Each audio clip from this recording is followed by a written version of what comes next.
The Toyota RAV4 has been the no-brainer choice for years. It's the SUV you buy when you don't want to overthink it. Solid, reliable, and familiar in all the right ways. Everyone knows someone who owns one, and most of them would buy another without even shopping around. That's how dominant it's been. But the 2025 Hyundai Tucson doesn't care about any of that. It's not trying to be the safe pick. It's trying to be the better one. Sleeker design, smoother ride, a cabin that actually feels thought out. The Tucson's aiming to win over people who are tired of good enough and want something that actually feels modern. Hyundai's been quietly getting better for years, and now they're starting to outshine the names that used to run this segment. The base Tucson already feels more polished than most rivals, and if you want something bolder, the N Line trim adds a little extra style and edge without going over the top. Meanwhile, the 2024 RAV4 is still doing what it does best: staying dependable. Whether you're looking at the athletic XSE or the tougher TRD off-road, Toyota gives you options that still hold up in the real world. It might not be flashy, but it's earned its spot for a reason. So the question is this: do you go with what's familiar, or do you finally try something that feels a step ahead? Let's start with the Tucson and see what's changed. The 2025 Tucson doesn't feel like it's trying to be flashy, and that's exactly why it works. This base model goes for calm, confident, and easy to live with. Nothing about it feels jumpy or cheap, and once you settle in, it becomes pretty clear that Hyundai designed this for people who are actually going to drive it every single day. Not just test it once and forget. It's surprisingly smooth on the road. The suspension doesn't float, but it definitely filters out the junk better than most in this class. And while it's not tuned for excitement, the handling never feels sloppy. It gives you that solid, low-stress feel, whether you're just hopping across town or putting in longer highway miles. The steering is light but predictable, which makes it great for parking lots and traffic. And despite the soft character, it still holds its line well on corners or on sketchy pavement.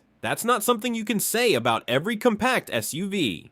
The N Line adds some visual flash and a tighter feel, but honestly, this base setup is already dialed in for normal use. Where it really punches above its weight is inside. The cabin's clean and well thought out. It doesn't have that fake rugged styling that some other crossovers try to pull off. Instead, it just feels refined. The horizontal layout of the dash, the subtle ambient lighting, and the way the center console wraps around without getting in your way, it all feels more premium than you'd expect at this level.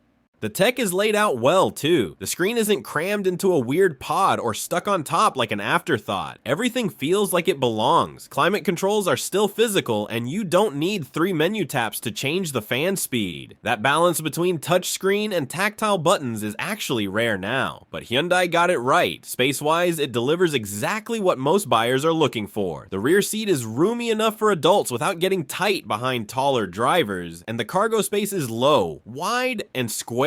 No weird slope, no awkward overhang, but just usable space. If you're loading in groceries, gear, or even a bike with the seats folded, the design just makes sense. And the visibility is solid. You sit high enough to get a clear view out, the mirrors are a good size, and there aren't any ridiculous blind spots. It feels like a real SUV, not just a lifted hatchback. And for a lot of drivers, that's exactly what they want. The Tucson doesn't try to wow you with gimmicks or fake aggression. It just rides well, feels refined, and has a cabin that's easier to live with than almost anything else at this price. That quiet confidence is what makes it stand out.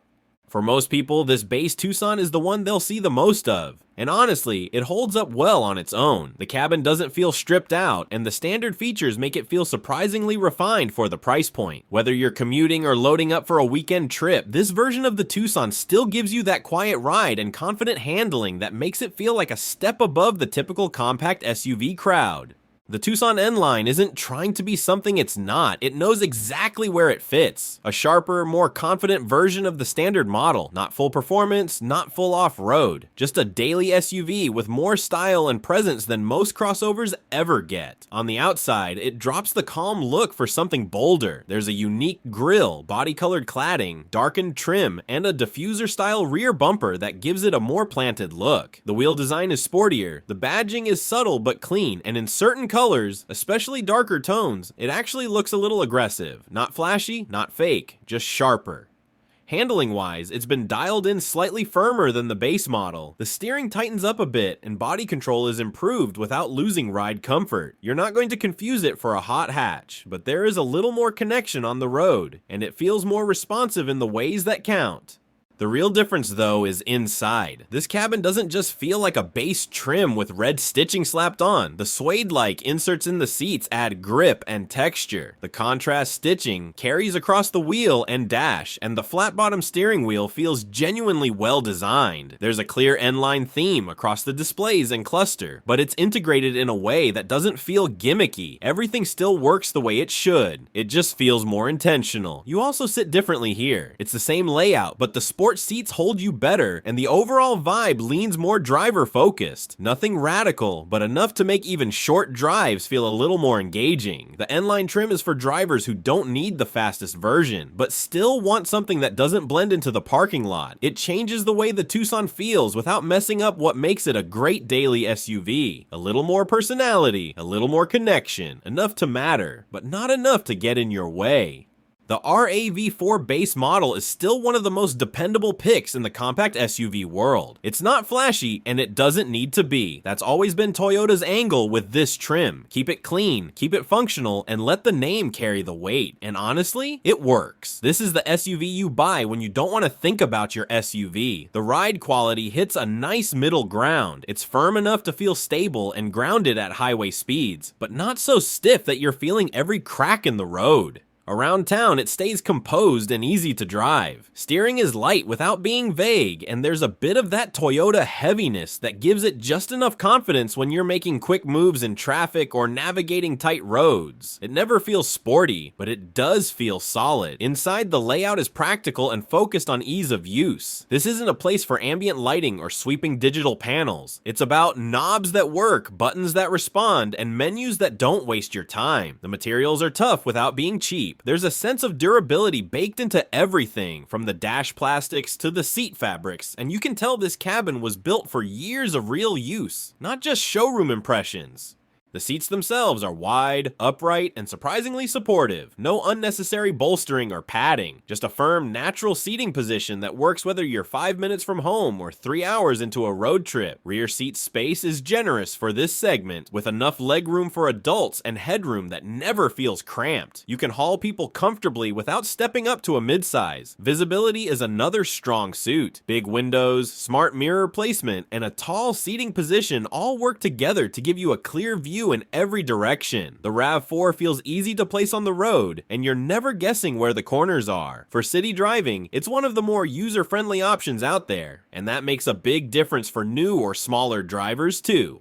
Then there's cargo. The RAV4's rear space isn't just large, it's well shaped. The load floor is flat, the opening is wide, and the rear seats fold down easily if you need extra room. It doesn't do the whole hidden storage tricks routine, it just gives you a real trunk with enough volume for gear, groceries, luggage, or camping equipment without struggling to make it all fit. And that's the story here. The base RAV4 isn't going to wow you with features. It's not here to show off, but it's deeply usable, built to last, and almost boring in the best possible way. For buyers who want something that feels immediately familiar, consistently reliable, and ready for whatever life throws at it, this version of the RAV4 still delivers. No guesswork, no fluff, just a compact SUV that knows exactly what it is. Lining up the Tucson and the RAV4 side by side, what stands out most isn't the specs, it's the attitude. These are two compact SUVs that aim for the same type of buyer, but the way they deliver the experience couldn't feel more different once you're behind the wheel. The Tucson feels newer, its interior is cleaner, more modern, and more tech forward, especially with the integrated screens and minimalistic layout. The ride is calm, the cabin stays quiet, and everything about the driving experience leans into smoothness. Even the base model carries a kind of soft-spoken comfort that makes it feel surprisingly premium. It doesn't try to shout about capability, it just handles life's day-to-day needs without a single sharp edge. The RAV4 takes a different approach.